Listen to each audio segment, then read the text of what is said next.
Hey, what's up? It's Jim, and today I'm going to talk about Heavy Metal from 1981. Heavy Metal is an adaptation of the magazine of the same name, Heavy Metal, which was brought over to America and originally was a French magazine called Metal Hurrient or something. I'm not exactly sure. Whatever French is for screaming metal is what that's called. It was brought over actually by the publishers of National Lampoon and was a pretty big hit as a magazine at the time, right when science fiction and fantasy was exploding.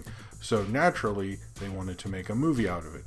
Partly because they were making so many big hit National Lampoon movies at the time, and they thought, they could sell this to, teenage boys at the time.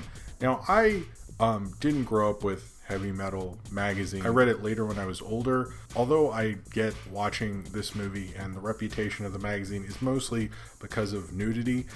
What you can do with comic, because it was a magazine of European comics, which were a little looser, and underground comics that would let you curse and show nudity and things like that. And you weren't subject to the comics code because it was an actual magazine, not a comic book. So they didn't have to do it. It had this reputation as being, the kind of more, sexier, weirder, stranger, profane comic that you weren't really getting from anywhere else. It was like, kind of, cool design on the side of a van era, and this was the perfect kind of magazine for that. I mean, it still existed and introduced a lot of underground and European comics and Mobius and Kazaa and so many, and Richard Corbin and so many amazing people, but mostly people read it because it had boobs in it, it said fuck in it, all the dumb things people want from underground comics. Reading it more recently, and I was older, I was struck by how beautiful the art in this magazine was and how smart some of the comics would be and how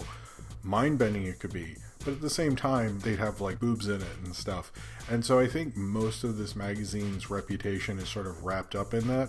The movie decides to go far more into the kind of stupidness of it more than the philosophical and interesting and strange French stuff. This movie is just not really interested in doing that as a whole. It's interested in being a big animated film for sort of teenage boys. And I remember watching it as a teenage boy and really, really liking it and thinking it was really cool at the time. I don't normally go through the plot of an entire movie, but it's sort of hard to talk about this film without talking about its various segments, because much like how Heavy Metal was an anthology magazine with comics in it, this is exactly like that. But also, before I get into that, I guess the music in this, which is, obviously, I don't think metal was necessarily like the music associated with this, but I guess it's called heavy metal. There was heavy metal music. Why have anything else? It just made sense. So it was very, of its time, very kind of like stoner, midnight movie-y kind of a thing.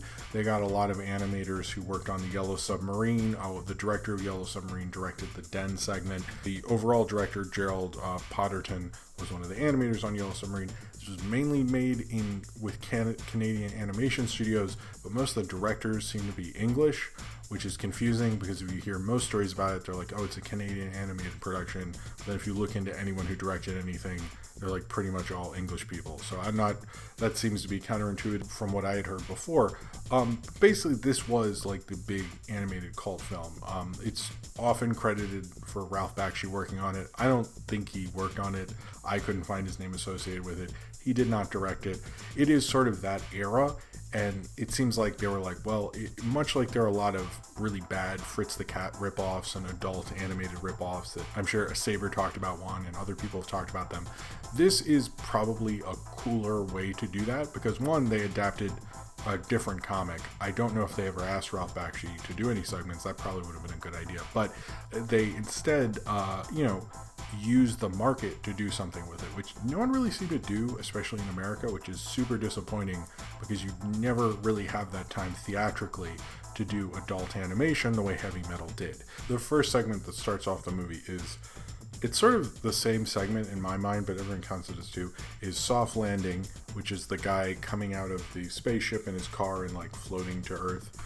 And that with Sammy Hagar's titular Heavy Metal song, which I like that song. I don't mind Sammy Hagar solo. I don't never listen to it by myself, but I Can't Drive 55 and this song I will tolerate when I listen to it and go, that's pretty good. So, you just see this car come down for Earth's atmosphere.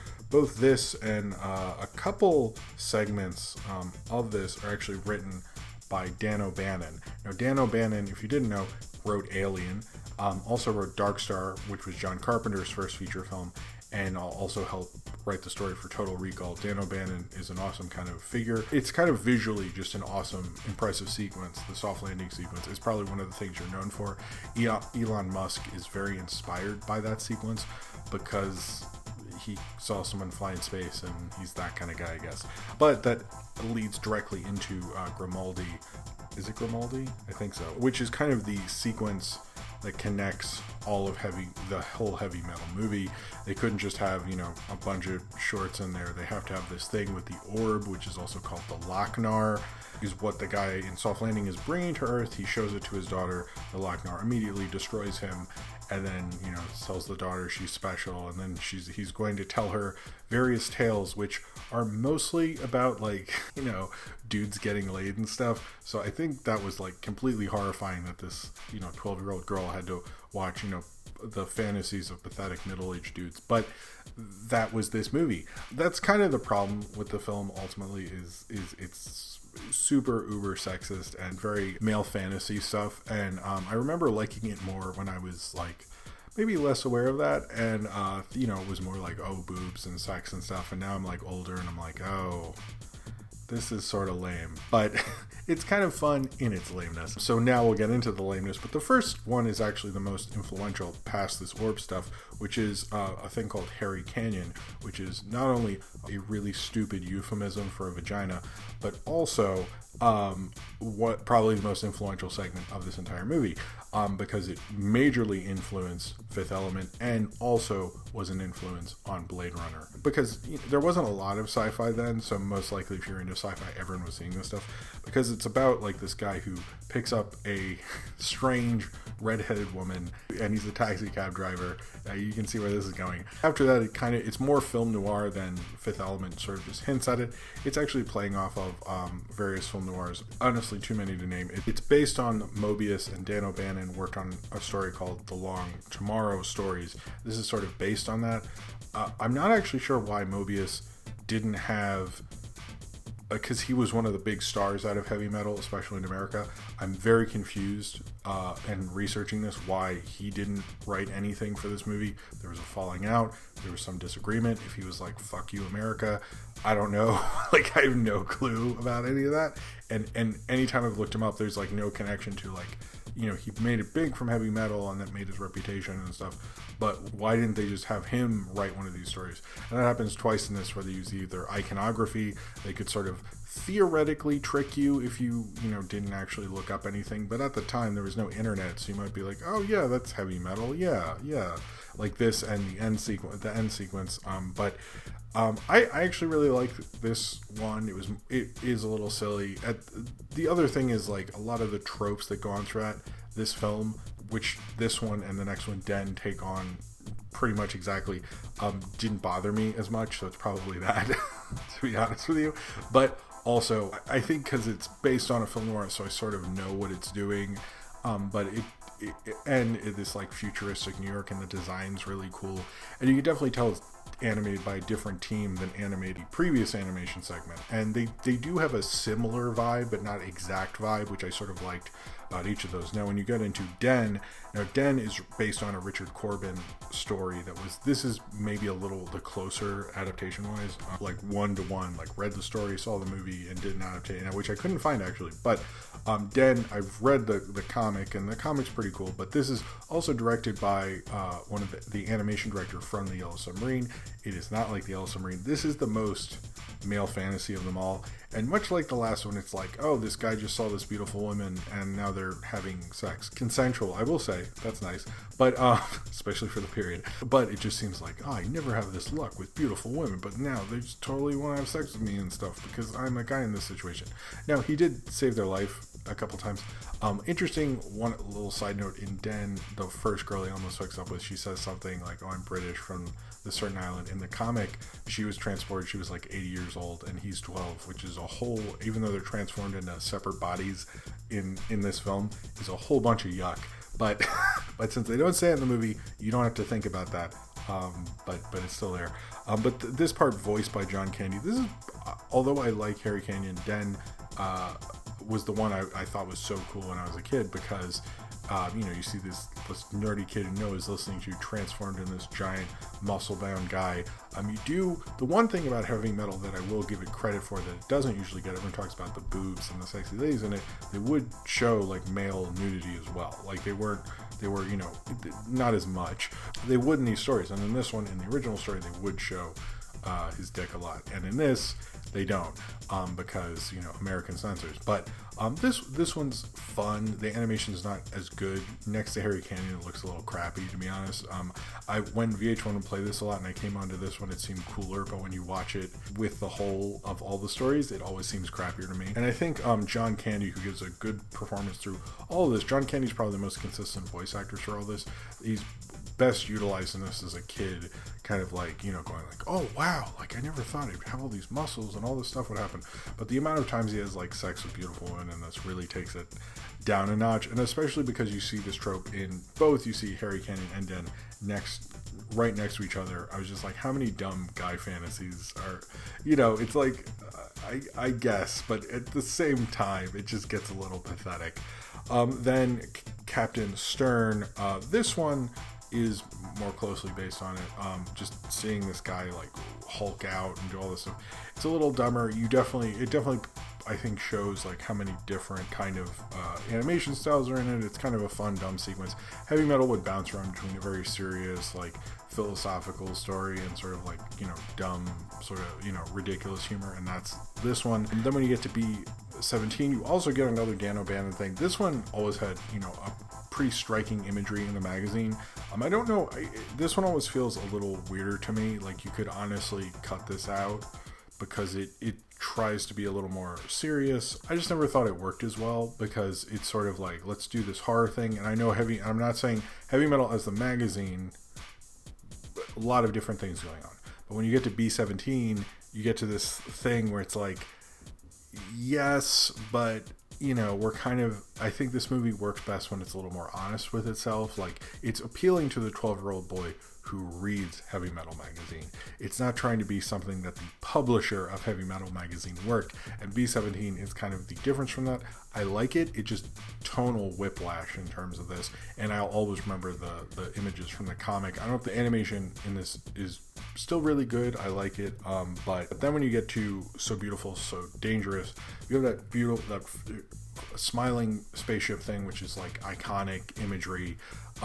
But the original comic, this is a very different adaptation. They make it into like a dumb sex thing with aliens doing coke, and like that one's the most ridiculous. I kind of like that. To me, feels at home with all this stuff, this like kind of dumb, or late 70s, early 80s sex comedy kind of humor. It's a lot more fun than those, because they're like aliens doing ridiculous amounts of coke, and like this woman having sex with a robot, and like, oh my god, this one's just so stupid. I mean, it's like basically the imagery, the ridiculous idea of what Heavy Metal, the cartoon is, or the magazine is, this 100% is. That's fun with it. You get voices from like Harold Ramis and Joe Flattery and John Candy. So you get like, this one's like maybe the most fun of all of them. And then you get to the final sequence, Tarna, about the woman who is coming back to sort of this great savior who's going to come and save this great massacre. And she's the person on the poster. She's one of the most iconic figures in heavy metal. I've heard the people who are running Heavy Metal now talk about that, how she is kind of the symbol of the magazine, or what the image most people think of with the magazine and the brand and all that stuff. It mainly uses the Mobius story Arzak, which is way better than this. Again, don't know why they didn't just adapt that. Seems like almost storyboards if you read that or seen that story. I guess there's not words in it, but uses the iconography. So if you were a fan of the magazine, you go, oh, I get that reference. I've never liked this storyline. I know a lot of people love it and say it's amazing. I've never liked it as much as most people. I kind of like the beginning half. I feel like this movie sort of runs out of steam, and I know it's iconic, and I know all this stuff, and I know it's cool seeing her do that, and with the Devo song and all that, like, it's great, but it's never been my favorite part, or even, like, I almost forget about it when I remember this movie. Heavy Metal is immature, it's silly, it's stupid as a film. It's probably a bigger deal, partly because there's not a lot of adult animation. There's even less adult animation that does this kind of anthology thing with current kind of pop music. This is basically pop music, but like heavy metal music. That was very rare. There's not really that many anthology animated films anyway. I mean, it's like, you know, and in terms of this was very influential on things like the Animatrix. It was like the Harry Canyon was influential on Blade Runner and Fifth Element, because if you're into animation and sci-fi, you just saw this because you wanted to. It was also influential because it was actually kind of hard to find. It came out in 1981, and even though this was the beginning of the VHS era, it didn't get released on VHS until 1996. And so a lot of the kids who grew up with it and saw it as they were 12 had this incredible image of it. And I noticed people who were older than me, because 96 was around, I was like 12, 13. So when this came out, I could see it, and it didn't play like a myth for me, basically. It was like a thing, and it played on VH1, not the way it is if you see the actual one. So like Elon Musk, who's very influenced by it, unfortunately, and several others, but it kind of had a bigger status because of that. I don't think it's like the worst thing in the world. I think it's just a fun little cult movie you can have on and like drink some beers with, and that's sort of always what I thought it was. I understand its inherent sexism. I understand how it's dumbing down a much stronger brand. I wish someone else would make something with heavy metal. I know there's the sequel, which I've never seen, and I would like to say I'd like to review that at some point, and the Metal Hurlant Chronicles, which is actually an adaptation of the French comic that I talked about earlier, and that's a TV live action TV series. I'm a little interested to see that. I don't know if I can even see that or see it with subs or anything like that, but that one I just found out about that through researching it. I know that David Fincher has talked about doing it where like a different director would direct each story. That could be cool. I know Love and Robots, people consider like what happened during the development process to that. But Heavy Metal is just, to me, has always been like this dumb dorm room bong water spilled kind of movie. And if you come at it with that and understand, the inherent like ridiculous sexy ladies in this, which South Park made fun of in the cheesing episode with Kenny, and like they make a total joke out of it, but there are elements of this that I think live on a little more. If you're a big fan of animation, if it offends you, I totally understand, because it's fucking ridiculous. It's kind of an artifact of its time. It's actually a decent artifact of its time. A lot of the animation, this adult animation, you don't really want to watch more than once. And if I've seen this on at parties countless times, and you have fun with it, you laugh at it, you joke at it, but that's always how I've seen it as even though the Harry Canyon thing's cool, like as soon as you get to Den, I don't take it very seriously after that. And the orb thing with the Lochnar is like really just stupid. It's just like, I wish they could have found a cooler way to connect them or something. I don't get this orb thing. I just think it's sort of dumb. But I like all the people that worked on it. Dan O'Bannon, a lot of animators from Yellow Submarine. Nelvana almost did it, but they chose to do Rock and Roll instead. I should review Rock and Roll at some point. But I've always looked at it as one of the classic kind of big cult movies. It was always in every cult, and every cult movie section had a copy of Heavy Metal. So since I had to see every cult movie in the cult movie section at Hollywood Video and Blockbuster, my local video store, and all of them had Heavy Metal, I had to see it. It didn't inspire me as much. I just thought it was like a fun, dumb movie for 13-year-old boys. I would recommend, if you're even a little bit inspired by this, try to check out a collection of old Mobius or old heavy metal magazines, because those are so amazing and inspiring and interesting and showing you like how weird and strange and philosophical the 70s could be. This just doesn't really try to do that. Of its era, it's a fun, good interpretation. It is very ambitious. It works better than I think it has any right to. But, you know, it's basically just like a late night drink beer with your friends and maybe fall asleep before the last segment movie. To me, it's a better than an average one.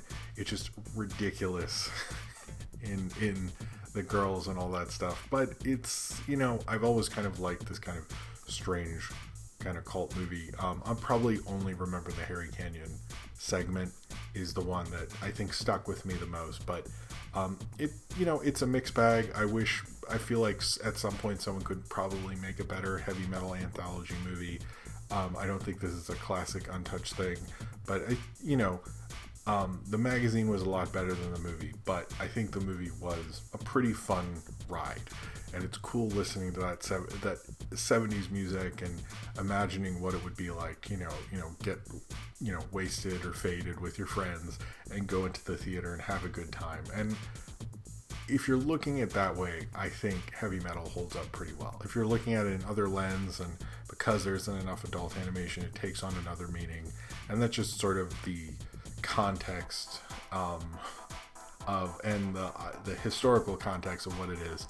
I don't think it goes beyond that, but it's sort of, a little fun, very influential animated film that I think is based on a much better magazine. But I've always kind of had fun with it while it's on, and then I leave it alone for a few years until someone else puts it on at our party, or I have to, make a video about it or something. So heavy metal's always been there for me when I needed it, but then, when it's gone, I don't much think about it other than go, I guess that was fine. I guess that was fun. And that's really all it was trying to do. It just sort of excelled at it in terms of design and its kind of overall uniqueness. And I think that's what's kind of made this film live on far more than maybe it deserves to, but, it kind of charms me in a way while you watch, two aliens do huge lines of coke. Alright, so if you've seen heavy metal and you would like to talk about it, then comment below in the comments and subscribe if you would like to.